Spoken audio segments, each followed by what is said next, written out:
Assalamualaikum warahmatullahi wabarakatuh. Salam olahraga. Hai Ananda sekalian, apa kabar? Semoga kalian selalu sehat walafiat ya. Di video kali ini kita akan membahas mengenai menganalisis, merancang dan mengevaluasi strategi perlombaan atletik. Approach the line and on the outside. Perlu diketahui, atletik merupakan aktivitas jasmani yang terdiri dari gerakan-gerakan dasar yang dinamis dan harmonis, yaitu yang terdiri dari jalan, lari, lompat, dan lempar. Oke, Anda sekalian, kita masuk ke pembahasan. Bagian A, taktik dan strategi perlombaan jalan cepat. Jalan cepat adalah bergerak maju dengan langkah kaki yang satu selalu berhubungan atau kontak dengan tanah dan kaki. Dalam jalan cepat tidak diperkenankan langkah melayang atau membuat lompatan. Menurut aturannya, kaki pejalan harus tetap di atas tanah dan sekurang-kurangnya satu kaki harus selalu menginjak tanah. Ada beberapa strategi dalam perlombaan jalan cepat yang harus Anda pahami dengan baik. Yang pertama, start perlombaan jalan cepat dilakukan dengan start berdiri. Setelah mendengar aba-aba bersedia dari petugas starter, maka segera maju dengan menempatkan salah satu kaki di belakang garis start dengan lutut sedikit ditekuk, sedangkan kaki yang lain berada lurus di belakang dan santai atau tidak kaku. Yang kedua, prinsip dasar jalan cepat. Langkah dimulai dengan gerakan mengangkat paha kaki ayun ke depan. Lutut terlipat, tungkai badan bergantung ke depan. Karena ayunan paha ke depan, tungkai bawah ikut terayun ke depan. Lutut menjadi lurus, kemudian menapak ke tumit terlebih dahulu menyentuh tanah. Yang ketiga, kecondongan badan sedikit ke depan dengan ayunan lengan. Sikut dilipat lebih kurang 90 derajat. Ayunan lengan arahnya lebih masuk, gerakan lengan seirama dengan langkah kaki. Yang keempat, tidak ada teknik khusus untuk finish ini. Umumnya, jalan terus hingga melewati garis finish. Baru dikendorkan kecepatan jalannya setelah melewati jarak 5 meter.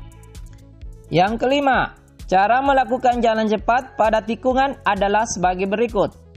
Badan dan kepala diusahakan tetap vertikal, lengan bengkok pada siku dengan sudut 90 derajat. Kaki belakang setelah melakukan dorongan dengan sempurna, bergerak maju ke depan, bengkok dan ujung jari kaki dekat dengan tanah.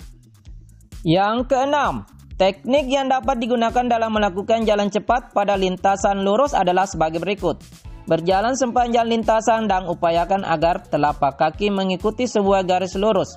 Menjaga agar badan bergerak pada jalur lurus sehingga tidak terjadi pengurangan jangkauan langkah ataupun kecepatan. Bagian B, taktik dan strategi perlombaan lari. Lari berbeda dengan jalan karena ada saat kaki melayang di udara. Dalam lari kita memerlukan taktik dan strategi dalam memenangkan perlombaan. Hal-hal yang perlu diperhatikan dalam perlombaan adalah start, langkah kaki, posisi badan, ayunan tangan, dan saat finish. Dalam perlombaan lari dibedakan menjadi lari jarak pendek, jarak menengah, dan jarak jauh. Beberapa teknik dan strategi dalam perlombaan lari jarak pendek antara lain sebagai berikut. Yang pertama, pada lari jarak pendek biasanya menggunakan start jongkok. Bound start atau start jongkok jarak pendek dapat dilakukan dengan cara sebagai berikut. Tempatkan kaki tumpu pada balok start. Kaki yang kuat diletakkan di depan. Letakkan tangan tepat di belakang garis start. Letak tangan lebih lebar sedikit dari bahu. Jari-jari dan ibu jari membentuk huruf V terbalik. Bahu condong ke depan atau sedikit di depan tangan. Lengan lurus. Kepala sedemikian rupa sehingga leher tidak tegang. Mata memandang ke lintasan kira-kira 2 meter. Atau pandangan di antara kedua lengan menghadap garis start. Yang kedua, gerakan sprint dibagi menjadi 3 gerakan, yaitu pertama, posisi tubuh pada saat lari, tubuh atau badan condong ke depan secara wajar, serta otot sekitar leher dan rahang tetap rileks dengan kepala dan punggung dalam posisi segaris. Pada saat lari, mulut tertutup dan rapat serta pandangan ke depan lintasan. Kedua, ayunan kedua lengan dilakukan dari belakang ke depan secara berganti-ganti dengan siku sedikit dibengkokkan. Ketiga, gerakan langkah kaki panjang dan dilakukan secepat mungkin. Pendaratan kaki atau tumpuan selalu pada ujung telapak kaki, sedangkan lutut sedikit dibengkokkan. Yang ketiga, gerakan finish. Ada beberapa cara yang dapat dilakukan pada waktu pelari mencapai finish. Di antaranya adalah sebagai berikut. Lari terus tanpa perubahan apapun. Dada dicondongkan ke depan, tangan kedua-duanya diayunkan ke bawah belakang. Dada diputar dengan ayunan tangan ke depan atas sehingga bahu sebelah maju ke depan. Yang lazim disebut the strength. Jarak 20 meter terakhir sebelum garis finish merupakan perjuangan untuk mencapai kemenangan dalam perlombaan lari. Yang kedua, lari jarak menengah. Lari jarak menengah adalah lari dengan menempuh jarak 800 meter sampai 1500 meter.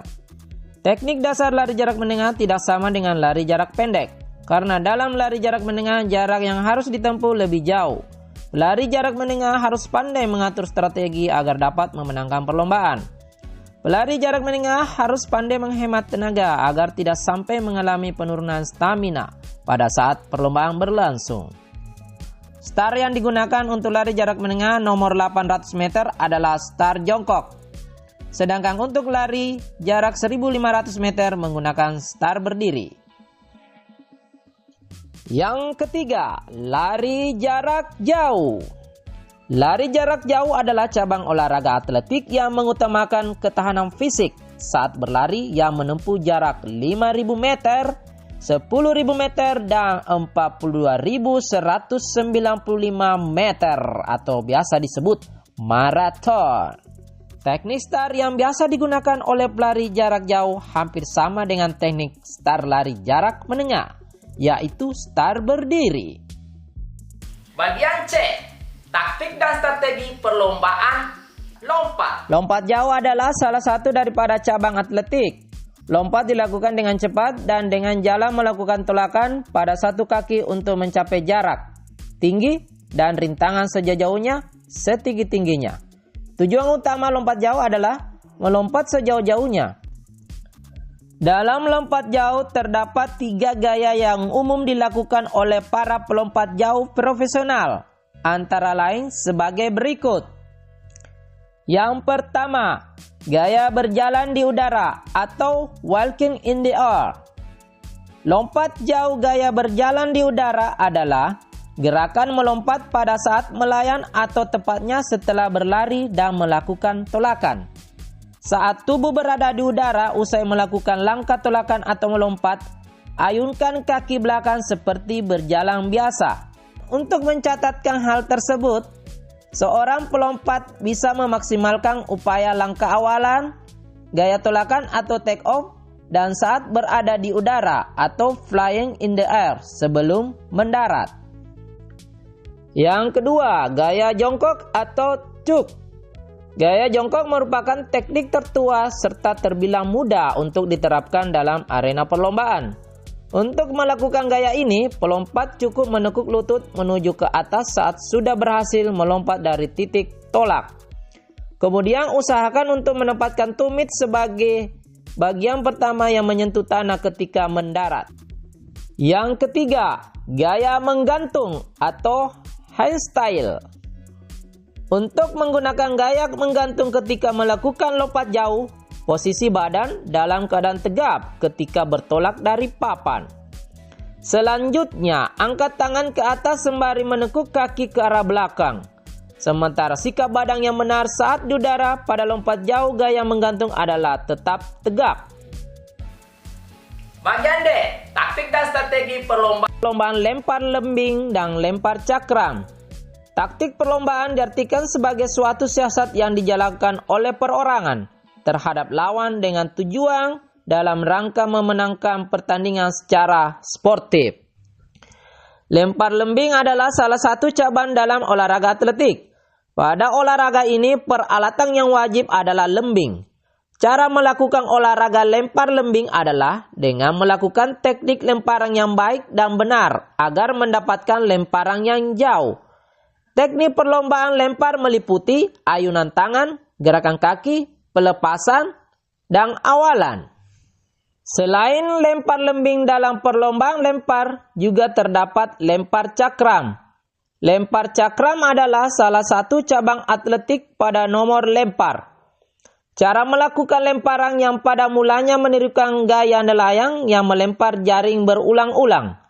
Kemudian ditemukan lemparan dengan sikap badan menyiku secara khusus dengan badan agak bersandar ke depan.